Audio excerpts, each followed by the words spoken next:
Hello everybody on the second lesson. Today we are going to learn basics of building programs. So this lesson is really important in order to understand programming.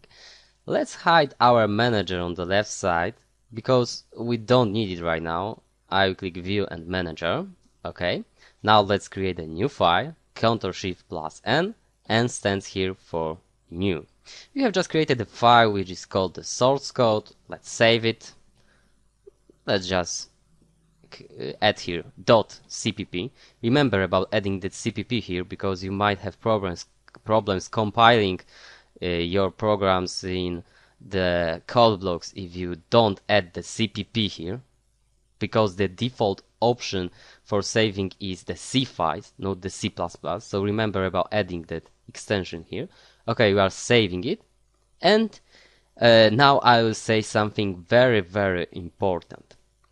We need to understand, we need to know, and always remember that when you write programs, we are doing it for our PC, exactly for our compiler, which will interpret things that we wrote. And we have to remember that our PC, without us, is very stupid. That's true, I am not lying. PC won't be able to guess anything if we make any errors. Computers are doing only that what we want them to do. We are sending them instructions and they have to do them. So if you make any errors while you are writing programs, remember that's only your fault, not the computer. So if you want to write programs well, we have to feel and think like a compiler. So since today we are going to be compilers.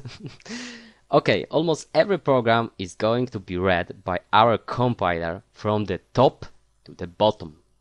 So if I write here something like let's assume it's some kind of instructions, orders for computers, right? And we can read code from any place we want.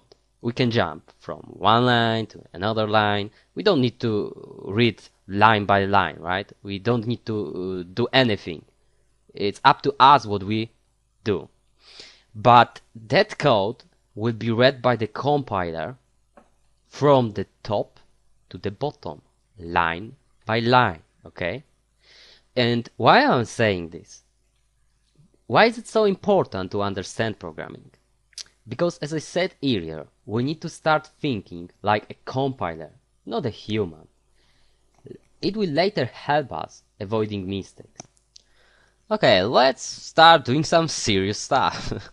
If you want to write anything out to the users of our programs or respond to their actions, we need to use mostly something what is called libraries. When we talk about library in programming, we are thinking about many tools that we can use to achieve our goals. We will explore many of the tools in the upcoming lessons. So, that tools are some kind of toys that we can play with. So they will help us creating our programs faster. Sure thing is that also we can create libraries, but that topic is a bit advanced. There are many libraries that we can use for free. Some of them are on that website. You can find many others using search engine, like for example Google. Okay, but how to use the library? If we want to use the library, we have to write hash and the word include, which means we are adding library. Then add angle brackets, less than, greater than signs. Between angle brackets, so here, we can use the name of our library. We will use IO stream, which stands for input output stream. Let's note that if you want to note something in our program, well, in our source code, and we don't want it to be interpreted by compiler, we can use the comment signs, which allow us to comment our program. // And I can now write something like IO stream stands for input output stream. And this thing is one line comment. So everything behind, here, and everything in next line, so for example here or that line, is again interpreted by the compiler. Okay. There is one more way of using comments. /**, which is that small star here, right? And here we can write many comments in many lines. And now if we want to close that comment, we have to use the asterisk and then backslash.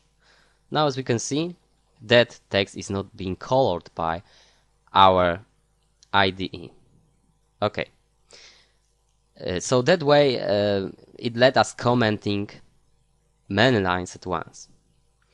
But you might be like, hey, why do I need things like that? Well, comments are really very useful. It's a good idea to comment what our code is doing.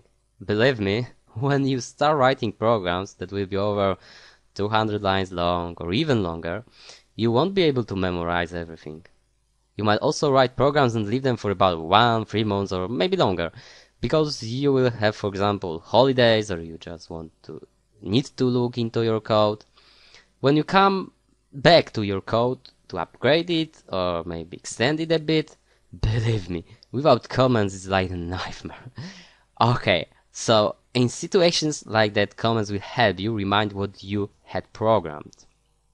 Also, remember that when you start programming with others, they won't be able to understand everything that you wrote.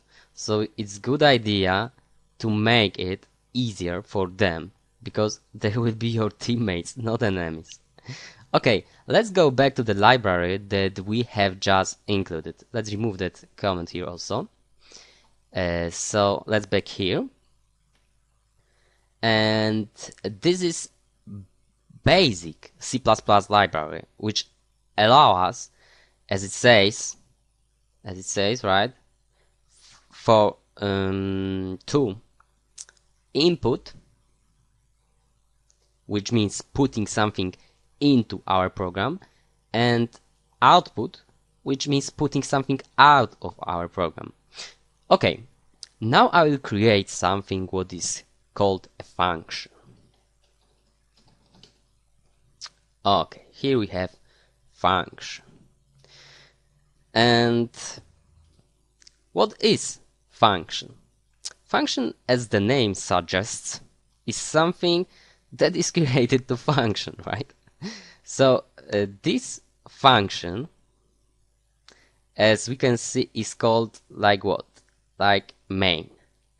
This function goal is to be invoked, executed always as first, always as main. This is a special function that needs to be created in every program. Here we have also parentheses, brackets, right, which are hit here to declare parameters, but we'll talk about it later, not now. After it, we have two curly brackets. First, the opening one, and it is the beginning of our function, and the last curly bracket, closing one, and it is the end of our function. Okay, and that thing between that curly bracket is called the body of the function. Our program will start invoking instructions, orders from this function, starting from the opening curly bracket, and it will finish on the closing curly bracket. So I write instruction in the body of our function, C out less than signs, quote, this is test and the semicolon. And that instruction is ordered for our PC, and it of course must be followed. Let's figure out what that instruction is doing. As we can see here, we have got something like cout. Cout stands for console output. Okay. And after it, we have two angle brackets, less than signs. As we can see, that signs are pointing to what direction? To the cout, right? To the console output. So it means that everything after that angle brackets will be sent to the console output. In our situation, it will be what? It will be the text inside quote signs. Quote signs are reserved for sequence of characters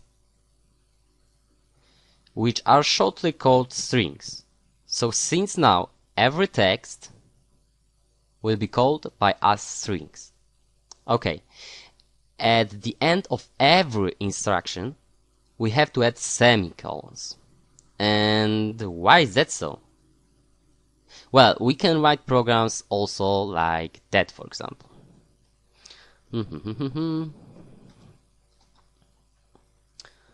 Let's do that way. For example, that way, right?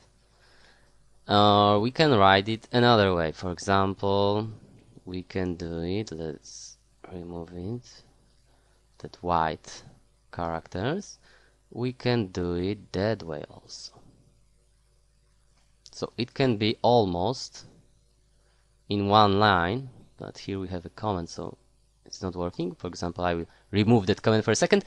And as we can see, we can almost write everything in one line, right? And if we had more than one instruction, it would be hard for our compiler to decide what to do, right? Okay.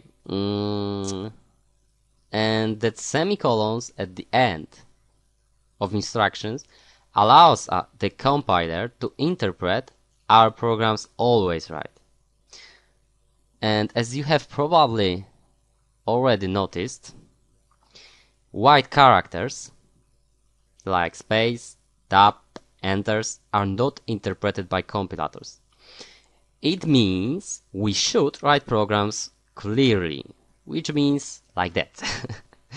Just look how do I write programs during all lessons and try to do it the same way. So your code will be easy to understand for you and other people.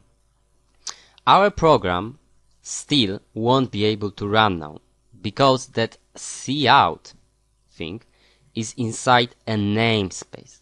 What is namespace? Well, namespace is a space where we can store functions and other things connected with programming, and we can name this space. That's why it's called namespace. Because it's a space which has a name. Okay, namespaces are used in order to avoid situations where, for example, two programmers are going to make two programming elements with the same names. If you want to use the cout element, you have to say from which namespace is that element. So cout is from the std namespace, which stands for standard. Now we have to add two colons in order to use programming elements from that space. Now our program will be compiled. As you can see, it's working well. However, using that std namespace every second for each element like cout from that space might be a bit tiring, right? That's why we can say after including IOStream something like using namespace std. Now we don't need to use that thing here. And our program, as you can see, is still working well. Okay, that's all in this lesson. All that informations here were total basics of C++ language. If you have any questions, feel free to ask on our board on the video-courses-online.com website. Thank you everyone.